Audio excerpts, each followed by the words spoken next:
Ал енді достар, мен сіздерге қазір өзіміз тұрып жатқан жатақханамен таныстырып, осы жердің сәулет өнерінің ерекшелігімен біздің сәулет өнерімен салыстырып, сосын осы жердің сәулетшілерімен біздің сәулетшілерді салыстырып, ерекшелігін, біздің сәулет өнері неге әлсіз екенін қазір сіздерге талдап беремін.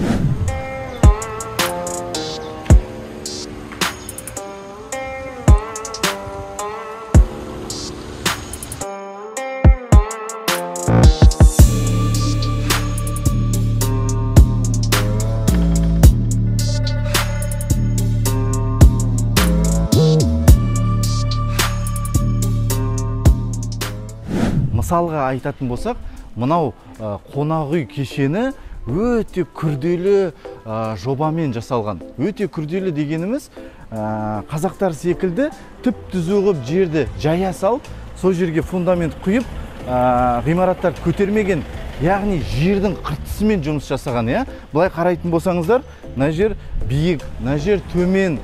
Мына ғимарат төмен деңгейде орналасқан, арғысы биік. Оның арасында, мысалы, мынау шахты бар ғой, бұл лифт. Оның ішінде эскалатор да бар. Оның бәрін ойластыру үшін сәулетші деген миын қаттыға қосу керек. Яғни, ерінбей сол нәрселердің бәрін жасау керек. Жауабын қазір айтайын ба сіздерге? Неге екенін? Неге біздің қазақтар осындай нәрсені жасамайды? Біздің қазақ сәулетшілерінің, дизайнерінің миы аздығынан емес, меніңше бұған себеп біздің тапсырыс берушілер жобаны тапсырыс алғаннан кейін, жасап болғаннан кейін, олар жобамен емес, өзінше үнемдеп, экономдап жобаны сірә жай қылып тастайды. Яғни, орысша айтқанда простой.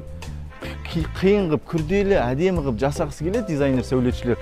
Олар арзан әрі жай қылып тастағандықтан сәулетшілердің көңілі қалған. Одан кейін мынандай күрделі нәрсені басынды қатырып, қазір күшті бір жоба жасағаннан кейін оны тапсырыс беруші салып атқан кезде простой жерет, одан кейін не қылам басым қатырып дейді да, осындай деңгейде бізде сәулет өнері дамымай жатыр.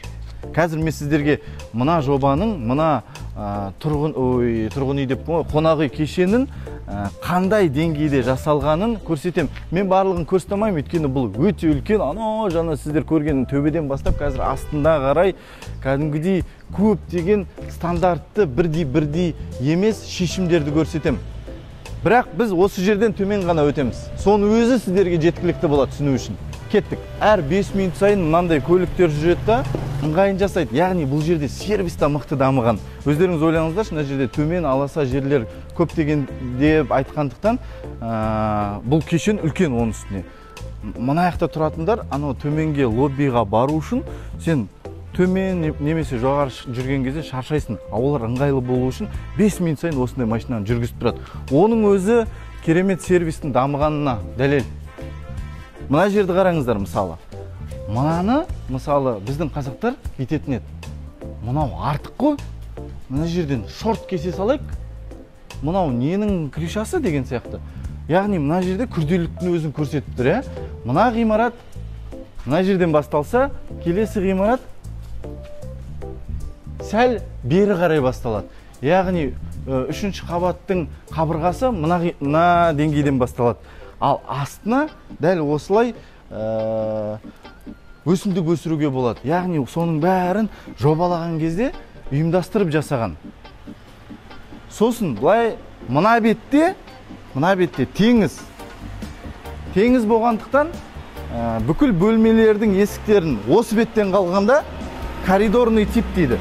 Яғни бүкіл коридор, сен былай кіресің, терезең былай қарамайды, тек теңізге қарайды. Оның бәрі ұйымдастырған, оның бәрі сәулетшілер жақсы жұмыс жасағанның белгісі. Былай қарайтын болсаңыздар, әр 50 метр сайын осындай лестницалық кешендер бар. Бұл жерден сіздер сыртқа жаңағы жолға шығып кете аласыздар, және де ішкі әулиеге шығасыздар. Ұнайтыны мынандай детальдарды өздерінің ұлттық нақышында керемет гипстан, бетоннан қоюға ерінбейді. Одан кейін ана шарбақтарды жай ғана Қытайдың дайын бір нәрсесін ала салмайды, өздері арнайы дизайндарымен жасайды. Яғни сіздер елестетіңіздерші, проект жасап отқан сәулетші осы детальдарды жасап отыр. Яғни мына жерде үлкен проект барды, бірақ ол осы детальдарға мән беріп. Орыстарда бір жақсы сөз бар, красота в деталях дейді. Бассейннің суын құр ағызбай, оны яғни пайдалы қылып қолданып жатқан фонтан ретінде де, сәндік ретінде де. Сосын байқасаңыздар, ғимараттардың бүкіл стилі ұлттық нақышта. Анау қарасаңыздар, балкондарды бөліп тұрған блоктар бар ғой, бетон блоктар. Соның етегі оюланған.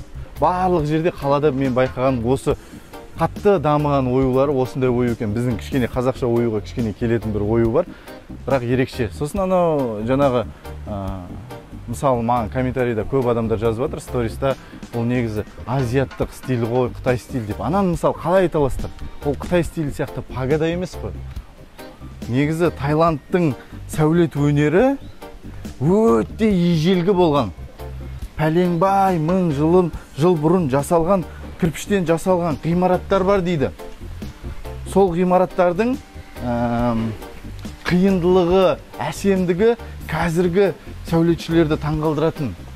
Мен сіздерге кеңес берем, мүмкіндік болатса осы неде көрсете кетем, сілтемесін қалдырып кетем осы видеода. Және де былай қарасаңыздар, мынаны қазақтар жай бетонмен ұрып бүйтіп қоя салатын еді, ал тайландтықтар не істейді? Деталь қосады. Жай ғана бамбукты мынандай тесікке тығып жіберіп көрсете салған өзі керемет. Бай қарасаң бетонмен құя салуға болатын еді, сөйтіп істей салатын еді. Бірақ мынау көздің назарын аударып әсемдікке бөлеп тұрады. Мынау басқа блоктың ішкі әулесі. Мына жер өзгеше. Яғни жай ғана беседкілер бар ғой, естеріңізге салыңыздаршы, қазақтардың беседкісі қандай? Анау мрамордан грек стилімен ұра беретін беседкін дәл осы жерге әкеп дайын қоя салатын еді. Олар бастарын қатырмайтын еді. Мына ғимаратпен сәйкес кеп тұрма ол беседкі, келмей тұрма. А бұл жерде кәдімгідей бастарын қатырып, беседкінің өзін мынандай стильде жасайды. Таң қалғанда сәулетші ретінде таң қалмаймын, өйткені оның бәрін біз жасай алатынымызды білеміз да. Бірақ тұтынушыға бәрі бір сияқты, қадірлемейтін сияқты сондай нәрсені жасасаң. Солда проблеманың шешімі сол. Мына жерден сонда төгіліп, бассейнге түсіп, ол бассейннің астынан тесіктен мына жерден ары қарай кетеді. Қайтадан өзінің ұлттық нақышында пілдермен бұдан төменгі қабатқа түсіп жатырмыз. Бұл жерде тіпті басқа көрініс. Яғни қайтадан айтайын, біздің сәулетшілер бір дизайнды жасады ма, дәл сол дизайнды келесі қабатқа қайталай салайық, қойшы, анақта тұратын адамдар бөлек қой, мына жақта тұратындар бөлек қой. Оларда да сондай бассейн болсын, аларда да сондай бассейн болсын деген ұғыммен жасайды. Олар ойламайды арғы жағын. Тура сол жерде тұратын төбеден түсіп, мына жерде серуендейді деген сияқты ой кірмейді. Ол қате.